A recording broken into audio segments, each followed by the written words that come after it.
Hi అండి. మా ఇంటి వంటకి స్వాగతం. ఈ రోజు ఏంటంటే చికెన్ కర్రీ చేస్తున్నాను. ఎలా చేస్తున్నానో ఈ వీడియోలో చూసేయండి. నేను ఇప్పుడు చేస్తున్నది అయితే బిర్యానీలోకండి. ముందుగా అయితే పచ్చిమిరపకాయలు వేసుకోవాలి. తర్వాత ఉల్లిపాయలు చాలా సన్నంగా కట్ చేసుకోవాలి. నూనె బాగా కలిసేదాకా ఒకసారి ఉల్లిపాయలు కలిపేసుకొని 2 నిమిషాలు మూత పెట్టుకోవాలి. ఉల్లిపాయలు ఎలిగేగిన తర్వాత అండి ఇప్పుడు ఒక టమాటీ, ఒక చెంచా గాని 2 చెంచాలు గాని నేనైతే ఒక చెంచా ఫుల్గా వేస్తున్నాను. పుదీనా ఇప్పుడు బాగా కలిపేసుకుని కడుగు పెట్టుకున్న చికెన్ వేసుకోవాలి. ఒకసారి బాగా కలుపుకోవాలన్నమాట. అల్లం వెల్లిపాయ వేస్తాం కదా, ఎప్పుడైనా అల్లం వెల్లుల్లిపాయ నూనెలో ఫ్రై చేసుకోకూడదు. చికెన్కి పట్టాల అల్లం వెల్లుల్లిపాయ, అప్పుడే కూర అన్నది మనకి బిర్యానీలోకి చాలా టేస్ట్ ఉంటుంది. ఇప్పుడు సాల్ట్ వేస్తున్నాను. ఇప్పుడు పసుపు వేస్తున్నాను. పసుపు ఉప్పు బాగా కలిసేలాగా పట్టుకోవాలి. మనం చికెన్ 8 రకాల కిందనే చెయ్యొచ్చు.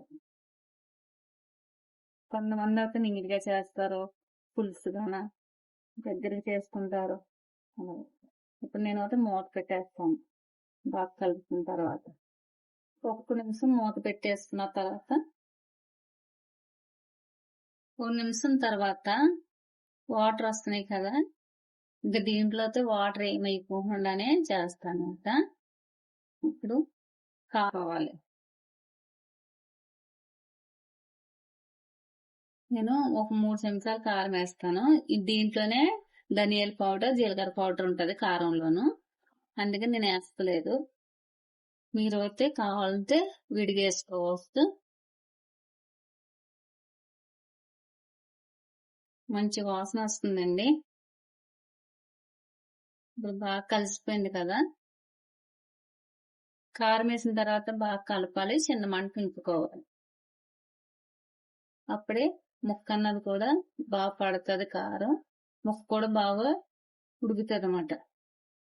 చూసారు కదా, ఇలాగా బాగా కలుపుకోవాలి. ఇప్పుడైతే చిన్న మంట మీద ఉంచుకోవాలి, మూత పెట్టేసి. తర్వాత మూత తీసి కలపాలి. చిన్న మంట మీదనే కానీ వాటర్ అన్నది బాగా వస్తుంది అన్నమాట. ఉల్లిపాయలు అంత అలిగేపమ్మా, చూసారు కదా ఇంకా వాటర్ ఎలా వస్తుందో. ఇంకా మొత్తం కూర అంతా ఒకసారి కలిపేసుకుని ఒకసారి మంటే ఉంచుతాను. ఇంకా కూర అయితే మొత్తం అయిపోయిందండి. చిన్న మంట మీదే ఉడికింది కూర అంతాను. ఒక్క నీళ్ళు చుక్క వేయకుండా కూర వస్తే చేశాను అన్నమాట.